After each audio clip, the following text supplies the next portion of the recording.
ministre. Nous en venons aux non-inscrits. Madame Marion Maréchal Le Pen, vous avez 2 minutes pour une question. Oui, Monsieur le ministre, pardonnez-moi, je vais revenir sur la question de l'avenir de la filière bois en France, mais sous un axe un peu différent, parce que ça me paraît assez essentiel.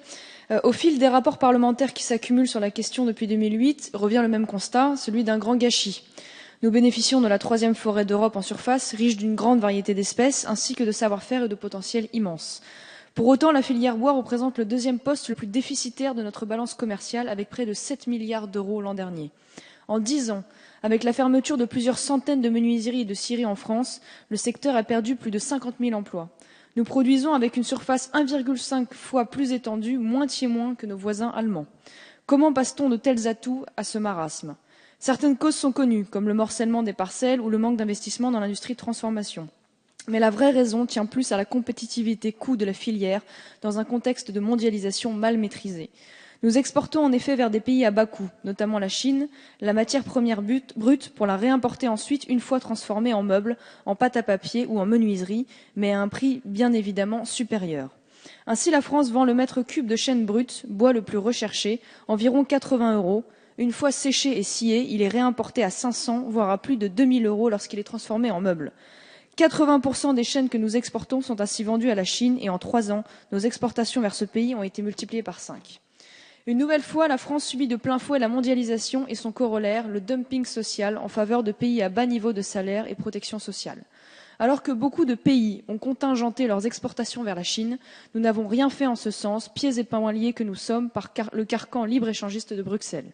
Ma question est donc, en dehors de la seule évolution des crédits alloués au programme forêt, quelle est votre stratégie pour rétablir la compétitivité de la filière bois et y maintenir des emplois?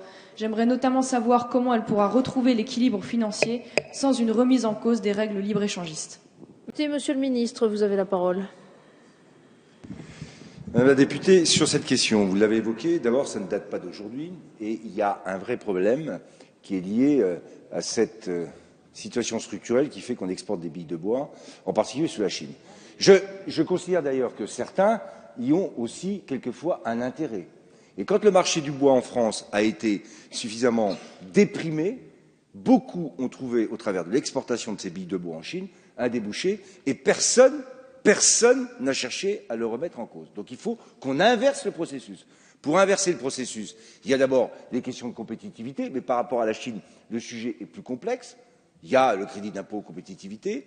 Il y a surtout, c'est ce que je disais tout à l'heure, le fait que nous avons un problème pour développer l'industrie du bois, c'est l'offre de bois qui est la nôtre. Elle n'est pas bien organisée, elle se fait de manière assez aléatoire sur des grands appels d'offres et des offres de bois, et il faut qu'on structure cette offre de bois. Donc c'est tout l'enjeu du regroupement, de l'organisation de la production du bois, qui ensuite peut trouver à ce moment-là des débouchés et être intéressant pour des outils industriels qui ont besoin, pour arriver à être rentables, d'avoir quand même des approvisionnements réguliers en quantité et aussi en qualité. Moi, j'ai visité une scierie dans l'Est qui faisait du plancher chêne et qui exportait pour le coup ces planchers jusqu'en Indonésie, jusqu'en Asie, et qui était en plein développement.